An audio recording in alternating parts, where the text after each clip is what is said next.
video पे नेले कान आपे जोतो बुहा मिसरा को इन आर आलिया नोआ अल्फा ओमेगा संबार टीम से खोज आपे जोतो को नोआ वीडियो रे अताम दराम पे कना जोतो को अडी रस्क सला जीसु मरांग जय मसीह की ईश्वर बाबा दो मिट्टे मरांग और ओक्ते और नोआ कटी मचा समय अबो बन न्याम का उनिया मो कथा से उनिया दुलड़ से उनी उका दया अबू लगे एम कान उना से अबो मने को बन लगाव तबुन और उनी बुन गुण मनाव डबो जोहाराय आदो नोआ वीडियो होते ते तिहिं ईश्वर कथा बन नेला और उना कोई बन बुझेवा और उना दो कना एपीसी को लगे पौल अपोस्तला चिट्ठी पहिल हटिंग और दुसार कली रिया तिहिं नोआ वचन बन चीदा नोआ सनद कथा बन चीदा आबू लगे चीद ए लैदा चीद ए मेंदा आदो आम ठे नेहर मेना नोआ वीडियो पहिल दमेम नेलदा से नोआ चैनल पहिल दमेम नेलदा बाम सब्सक्राइब का और ईश्वर कथा को आरहों नाम लगी से बडाई जोंग लगी आम ठे नेहर मेना मा सब्सक्राइब का में लाइक में शेयर में और मिट इटा को बडाई चुकुम नोआ वीडियो नेल मुचाद तुरा आम हो लाइक में आ जेमन ईश्वर बाबा सरहा आमा कमी को होते ते हुयु आ नोआ वीडियो दो उनको को ठे चला ओकोई दो तिहिं प्रभु जीसु मसीह न्याम सनाए को ओकोई दो तिहिं जीसु मसीह दया न्याम सनाए को आकुआ घरोंज रे सुलूक जेमन हुयु ईश्वर बाबा दया जेमन तहन उनको हबी जेमन चला उनका लकाते लाइक में शेयर में और हटिंग में नोआ वीडियो दो और उनका लकाते ईश्वर कथा हो आम लई हटिंग में पसनाव में नोआ वीडियो तो उनको लगित कना ओकोई दो प्रभु जीसु मसीह को गुण मनाव डबो जोहाराय कान और सनद शस्त्र पुथी बाइबल रे कथा को आको मन अंतर को दोहयदा से आको ईश्वर बाबा तुलय प्रभु जीसु मसीह तुलय जुड़ाव कान तहे सनाय को कना उनको को लगे कना जुदी आम ईश्वर कथा बाम दुलड़दा से बाइबल रे कथा को अंजम बांग सनाय में कना और प्रभु जीसु मसीह आमरेन बाबंचाय मेनते बाम अंगोज कदिया तबे आम ठे नेहर मेना दया कते नोआ वीडियो तो आलुम नेला एते आम लगी दो बांग कना चिदा ते नेल लेखाय अडी आयमा रकमा रंगाव हुदिस हेमा मोजा बाम हुदिसा और बांखा लई क्या ईश्वर बाबा दया दो जोतो होड़ लगे कना जुदी घरोंज रे सुलूक और रस्क और ईश्वर दया नाम सनाय मिखाय मा आम हो एहो कोई मुचाद हबी नेल में तबे बांग बिलम कते दिला वीडियो लाहा से नेल में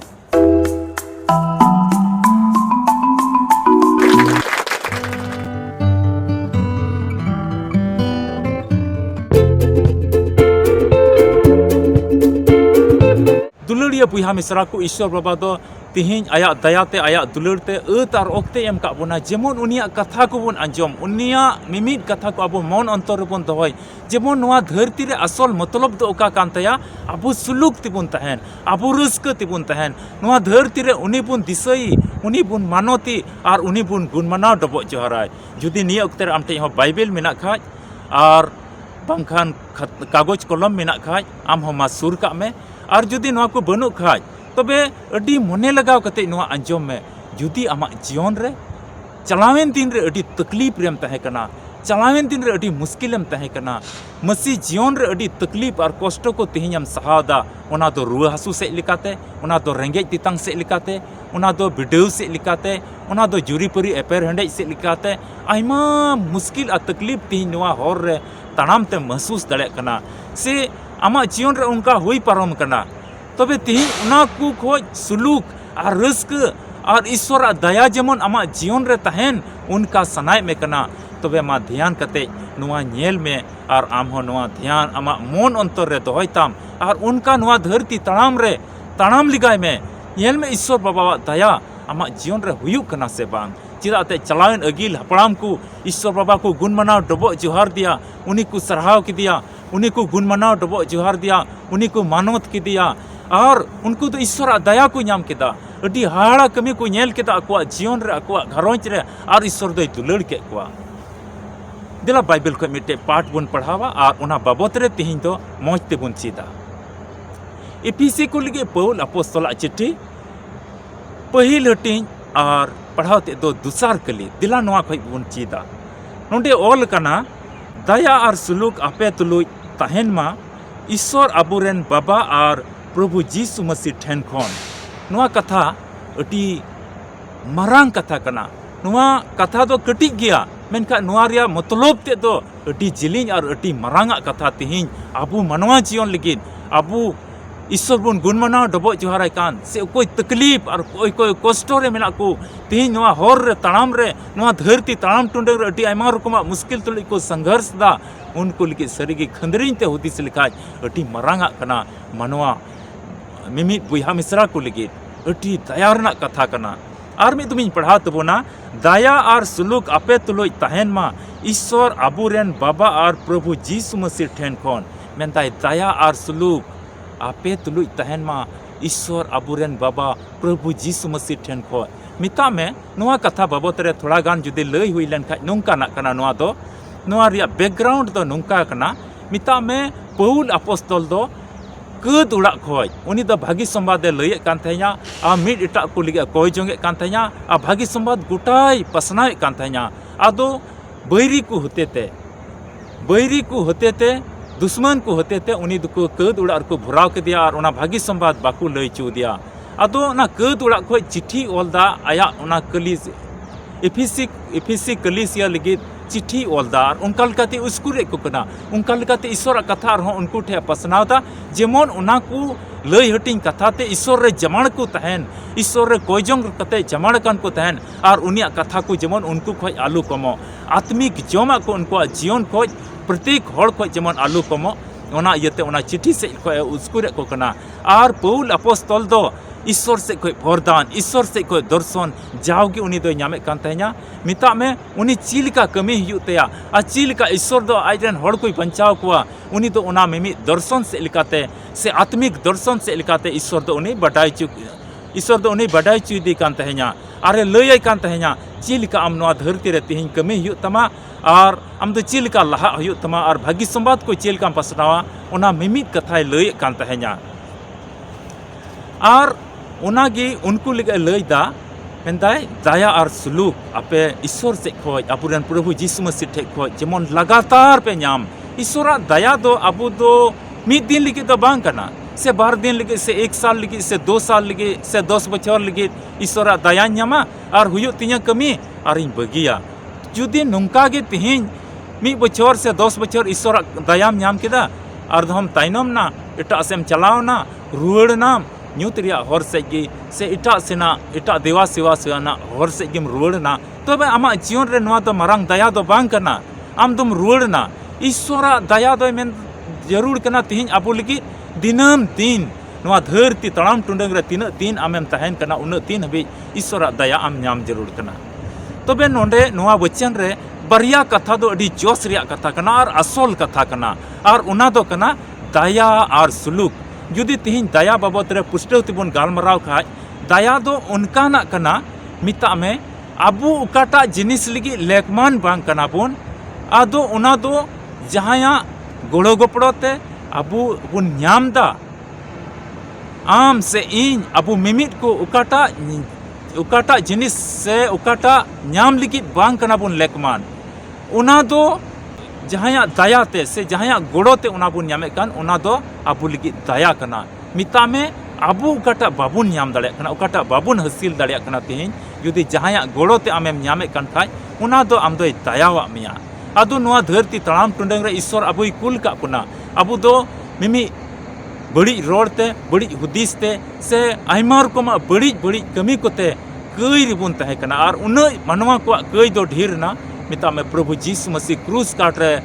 दाणे हुयन तया मयांग जरो हुयन तया और उनिया दया इयते तिहिन आबू बंचाव बुन न्याम का जुदी दया बाबत आरो पुष्टवते मज तेबन बडाई खाय एफिसी को लगे पौल अपोस्तल चिट्ठी 2 हटिंग और पढ़ाते दो 5 और 8 कली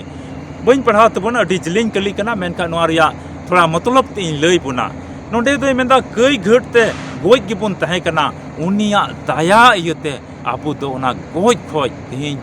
मोज हर से बन चला कना बंचाव रेना हर से बन तड़ामता चिदाते उनिया दया बन नाम का जुदी आर हम पुष्टवते मजते बडाई हुई लेखाय आबू बन बडाई गया सनद शस्त्र पुथी बाइबल रिया पाठ को बन अंजम का गया आबुरेन हपड़ाम को होते थे आबुरेन पास्टर को होते थे अब ईश्वरेन गुती को होते थे कलिसिया करे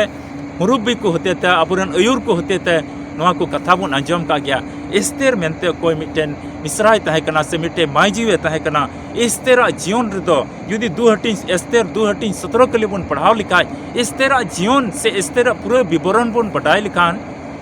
एस्तेर रेन तो कोई हो बाकू तहे कना जोतो को गोज बगी चबाव दिया और उनी तो आज मतो या सरेना अडी तकलीफ आया जीवन रे तहे कना अडी मुश्किल अडी भावनाते दिन और ओक्ते समय को बितावे कान तहेया मिमित बिलारिया जम लगे उनी हुदीसे कान तहेया चीन जमा चिलकाते तहेना उड़ा दुआर को उनी रपुड एन तया किचरी खंडुआ लगे हो हुदीस हुयु कान तया जम न्यो लगे हुदीस हुयु कान तया और अडी भावना रे उनी दोय तहेन कान तहेया अडी चिंता रे उनी दोय तहेन कान तया चीन इन चिकाया उन भावना और उनी हुदीस रे तहे कना चिदाते उनी रे कोई गी बाको तहे कान तया उनी जेकी उनी को रुआ हसु जखे को गोड़वाय से उनी लगे उड़ा को बिनाव से उनी आया उड़ा जुत दड़िया उड़ा दुआर जतो रपुड चबायना आइरन जतो को गोज बगी चबाव दिया उनी दो मिमित बिला लगे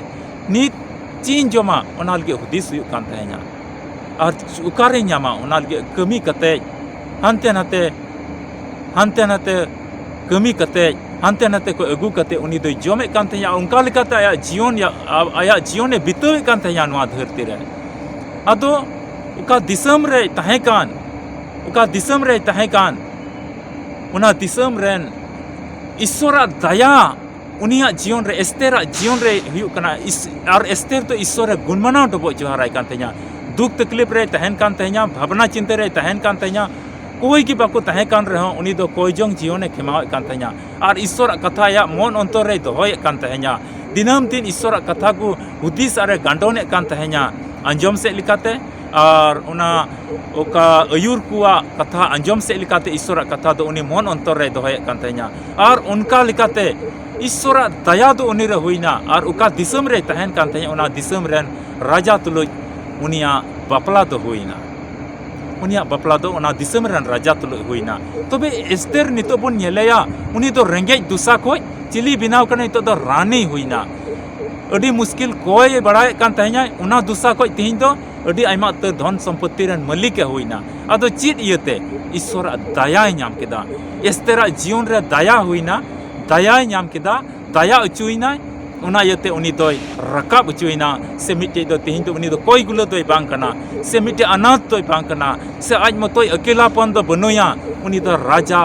तुलुज मेनाया से उना दिसम रेन रानी हुई कना आज चिदे मेना उनी दो लहाय कोई बड़ाय कान तहेया मेनखाय नितो उना ओक्ते समय हेज कना एस्तेरा जीवन रे उनी दो हुकुमे चलाव दड़िया चिदाते उना दिसम रेन रानी हुई कानते उनी चिदे मेना उना हुयुआ आदो उनी एस्तेरा जीवन रे बन नेलदा दया नाम केदा और उनका के बन नेल दड़े किया जेनेसिस रे पुथी 39 हटिन 3 और 4 कली जदि बन पढ़ाव लिखान से उना रिया मौजते कथा को बन बडाय लिखाय जोसेफ जीवन हबन नेल किया जोसेफ दो आयरन बुहा को अखरिंग किदिया को दाल किदी को कुछ घड़ला और को ᱧᱩᱨᱩ किदिया ओंडे को चीज मन होइना रकाब किदी को और मिस्र दिसम रेन व्यापारी को ठेक को अखरिंग किदिया और उनी मिस्र दिसम इदी कते उनको व्यापारी दो कोई पुतीपर ठेक को अखरिंग तो कदिया और पुतीपर उड़ा रे गुलाम तहे कना मिटे उड़ा रे गुलाम तहे कना और ओंडे के उनी दो तहन कान थिया गुलाम लेका मेनका जोसेफ जीवन रे ईश्वर बाबा दया हुईना दया नाम किदा और उना दिसम रेन मिटे मरंग मंत्री हुईना चलाव बिना हुईना तबे नोआ को जीवन से नोई ईश्वरन गुतिवा नोई जोसेफ जीवन बन नेलदा दया हुईना उनिया जीवन रे दया अचुइना उना इयते उना दिसम रेन चलाव बिना मरंग मंत्री हुईना दुलड़िया बुहा मिश्रा को उनका के दाऊद जीवन रहो दाऊद दो आयरन को बाबा दुलड़ बाय नाम लेदा आयरन बुहा को की आज बाबा दो बढ़ती दुलड़े को कान तहेया मेनका दाऊद दो घरोंज रिया दुलड़ को बाय नाम लेदा जतो को रंगावाय कान तहेया हानते नाते दड़ बड़ाय कान तहेया ईश्वर दया नाम किदिया और उना चलाव बिनावे मरंग राजा हुईना और ईश्वर दया दो उनिया जीवन रे तहेना दुलड़िया बुहा मिश्रा को तीन अबुआ जीवन रहो दया तीन तो अबुआ चलावेन जीवन तो उनका ना तहे कना बड़ी दुर्दशा तहे कना कई रिबुन गोज कोआ मुश्किल रिबुन तहे कना मेनका दया इयते तीन ईश्वर बाबा तुलो काबुन कोई चोंगे कान उनाय आंजोमता तीन दया मेनाते नोआ धरती तड़ाम टुंडंग रे आम मेनामा दया मेनाते तीन आमेम सहेद दड़े कना दया मेनाते तीन आम ईश्वर कथा कुम लई हटिंग दड़े कना सेम आंजोम नाम दड़े कना से दया मेनाते तीन ईश्वर बाबा ठे कथा को उनिया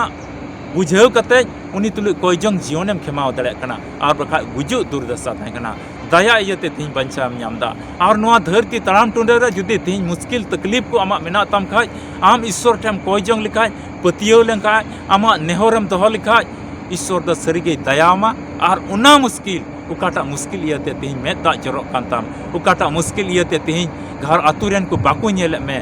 उकाटा मुश्किल इयते बुहा मिश्रा को आमरेन बाकू गड़ोवाम कना अडी चिंतारेम पड़ाव को कना तबे तीन ईश्वर ठेम नेहर लेखाय दया इयते आमे बंचाव मिया नोआ कथा रे विश्वास में पतियो में जुदी दाऊद जीवन बदल दाड़े खाय आमा जीवन चिदा बांग बदलोआ जोसेफ जीवन बदल दाड़े खाय आमा जीवन चिदा बांग बदलोआ जुदी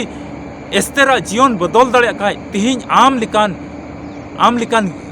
ईश्वरन कमड़ी से आम ईश्वरन गिद्रवा से आम लिकान बुहा मिश्रवा जीवन चिदा बांग बदलोआ उनी ईश्वर कान गया तिहिं ईश्वर ठे उनी एस्तेर लिका नेहरो में उनी जोसेफ लिका नेहरो में ईश्वर तुलुज जुड़ाव तहन में उनी दाऊद लिका जुड़ाव कान तहन में ईश्वर तुलुज चिदा बाय दया तबे अबो दया बाबत रे पुष्टवती बन बटाय केदा सारेजना नितो दो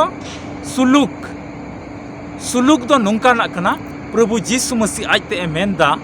सुलूक रेन राजकुमार कनाय ईश्वर कना प्रभु यीशु मसीह दो सुलूक रेन राज कनाय और उनी तुलुज तिना को तहन कान से उनी तिना को पंजाय दी कान उनको को दो सुलूक दो ᱧᱟᱢ ᱠᱚᱣᱟ ᱥᱮ ᱥᱩᱞᱩᱠ ᱫᱚᱭ ᱡᱟᱹᱲᱤ ᱯᱮᱨᱮᱡ ᱠᱚᱣᱟ ᱛᱮᱦᱮᱧ ᱟᱵᱚ ᱢᱤᱢᱤᱫ ᱠᱚ प्रभु यीशु मसीह बन पंजाय दी कना अडी विश्वास कते अडी आस कते जे कि प्रभु यीशु मसीह सुलूक बन नाम आ तिना प्रभु यीशु मसीह को पंजाय दी कान से कोयजोंग जीवन को खेमाय कान से आकुरेन व्यक्तिगत बाबंचाई मेनते उद्धार करता मेनते को अंगोज कदिया को हरोक कदिया उनिया कथा को अंजोम दा से उनालका को तड़ाम दा मरसाल रिया औरते तबे सुलूक दो प्रभु यीशु मसीह को नाम दा फिलिपी को 4 हटिंग 7 कली रे अडी पुष्टवते उना बडायो कना आबुरेन सुलूक रेन राजकुमार कनाय उना इते दुलड़िया बुहा मिश्रा को दया और सुलूक तेहिन नवा धरती तड़ाम टुंडंग रे आबु दो लगातार मिता में दिनम दिन नाम रिया अडी जरूरी कान तबना जुदी आम चलायन जीवन रे तेहिन आमा जीवन जुदी उनका ना मेना का से चलायन जीवन रे अडी दुख तकलीफ कष्ट मुश्किल रेम ताहे कना तेहिन जुदी मुश्किल तकलीफ कष्ट भावना चिंता घरोंज रे आयमा रकमा मुश्किल कोते आमेम तेन को कना आमेम एसेट को कना तबे उना को खोज तेहिन बंचाव खटी गिम ᱧᱟᱢᱟ एस्तेरे बंचाव किदिया ईश्वर जोसेफे बंचाव किदिया ईश्वर दाऊदे बंचाव किदिया ईश्वर आम होय बंचाव मिया आम आस दोहय में उनी ठे तीन तबी बाम आस कना आस कते बाम कोई जोंका चिड़ी चिड़ी थोड़ा गन नासी नासी पतिय कना और आमा मन कदम ताइनो में तमा आमा कमी से लिकातेम ताइनम कना आमा व्यवहार से लिकातेम ताइनम कना आम दम बुझाव चु कना आम तिना मन अंतर रे बड़िया कुम हुदिसता तिना बड़िया हरतेम चला कना धरती रिया कुम दुलड़ता धरती रिया को आयमा तर दुलड़ रे मेनामा उना यते तीन ईश्वर दया आम बाम ᱧᱟᱢदा धरती रिया दुलड़ खोज तीन रुवड़ में तबे ईश्वर दया आमेम ᱧᱟᱢᱟ हे धरती रिया को जरूर कान गया आदो चेत सुलूक और रस्क उका जुदी हिजु कान खाय बिडेव हो हिजु उना बिडेव रे तिंगु कटेजो हुयो तमा उना इयते अडी बड़ती दो अडी बड़ती दो ईश्वर कथा रे जमाल कान तहन हुयो तमा तबे एने के नवा धरती तड़ाम टुंडंग रे जतो मुश्किल को आम बंचाव में ईश्वर बाबा दा रे गोड़ोमा नवा वीडियो नेल कते जुदी मौजम आइकव का खाय मा लाइक में शेयर में और मिटा को नवा वीडियो मा बडाय चुको चिदा ते आमा हो दई कमी कना प्रभु ईश्वर रेन शिशिर जबी ईश्वर रेन जुदी आम हो चिला मेनते से गिद्रा मेनते तेहिं आमेम लिखा चुक कना तबे नवा कथा को आम हो पसना में नवा अल्फा और ओमेगा संवाद दो मिटे कोयजोंग टीम कना आ नवा दो 24 घंटा कोयजोंग हुयो कना जुदी आमा मुश्किल तकलीफ कष्ट जहाना की भावना चिंता मेना खाय जहाना की हुदिस मेना खाय जहाना की टेंशन मेना खाय जेकिम हुदिस दा नवा तो को बड़ाय चो चाबा चो बांग चो टी मुश्किल हेज पड़ाव कना बुरु लिकाना मुश्किल हेज पड़ाव कना तबे आम हो नवा नंबर रे संपर्क कते आमा नेहर कुम दोहो दाड़िया और नवा रे रजिस्ट्रेशन कते सेलेक्ट कते आमा नेहर को लगातार 1 साल हबी ले दोहोया 24 घंटा कोयजोंग रे सर्विस कना और ईश्वर द खटी गी बंचाव मिया चिदा ते कोयजोंग द ईश्वर अंजम दा और आयमा कोई बंचावे को कना अदो चिदा तिहिं आम बाय बंचाव मिया आम होय बंचाव मिया आसाम रेन बुहा मिश्रा को बंचाव दाड़िया बंगाल रेन बुहा मिश्रा को बंचाव दाड़िया बिहार रेन बुया मिश्रा कोई बचाव दड़े को झारखंड रेन बुया मिश्रा कोई बचाव दड़े को नेपाल रेन बुया मिश्रा कोई बचाव दड़े को उड़ीसा रेन बुया मिश्रा कोई बचाव दड़े को तो बे चिदा आम बाय बचाव आम होय बचाव में आमा जीवन खो आमा हड़मो हटिंग खो मुश्किला को ओचो गट का अरे जुत मिया और घरोंच रे जुरी परी आपे जतो हड़ अडी सुलुक ते पे तहना तबे आम हम संपर्क में